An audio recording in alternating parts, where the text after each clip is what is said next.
Welcome, dear students. The current session focuses on English in America and its features. I hope and expect by the end of this session you would have an introduction to the American English and you would also understand what is the history of American English.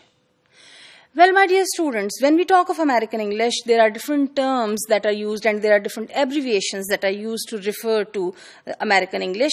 Sometimes, it is called United States English, sometimes US English, sometimes abbreviation AME, that is for American English, is used, sometimes simply AE, sometimes AM English, that stands for American English, is used. In the same way, we have US or NUS in the set of varieties that are used to refer to the language that is native to the people of the United States of America.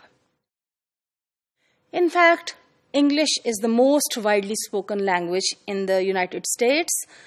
It is a common language that is used for all the official purposes, for government and business purposes, and for also everyday language usage.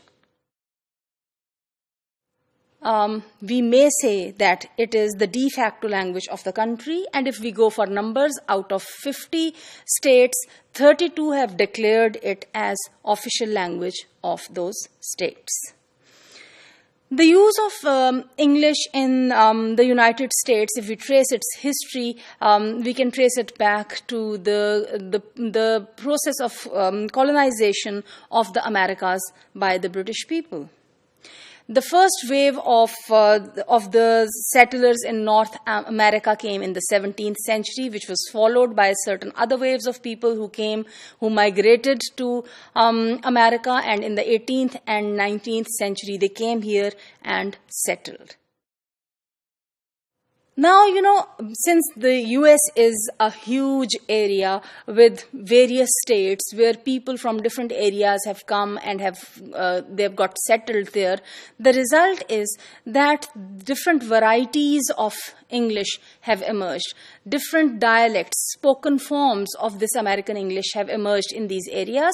And, depending upon the regions or the geographical conditions and the background cultures from where these people have come, we would find influences on these dialects of West African and Native American languages, German, Dutch, Irish, Spanish, and other languages.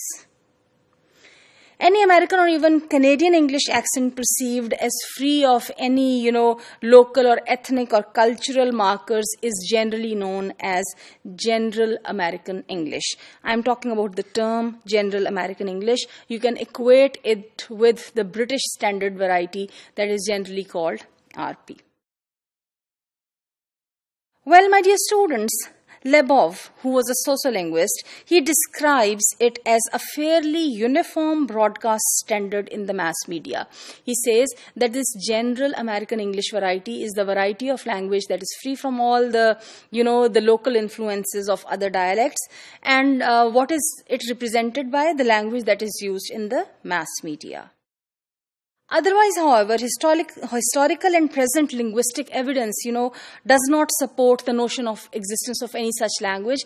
Rather, we would find that from area to area, from state to state, and even sometimes within a state, you would find certain dialects spoken in different communities and in different geographical areas.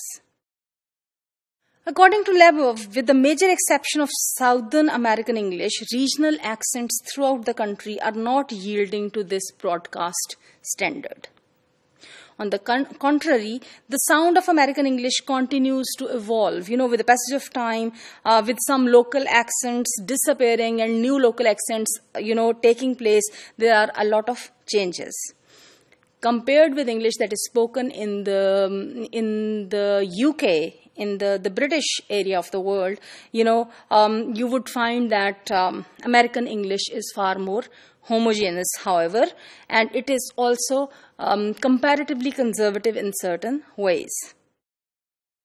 North America has given the English lexicon many thousands of words, meanings, and phrases. So, it has added to the vocabulary, to the fund of the vocabulary, and several thousands of these are used internationally now all across the globe.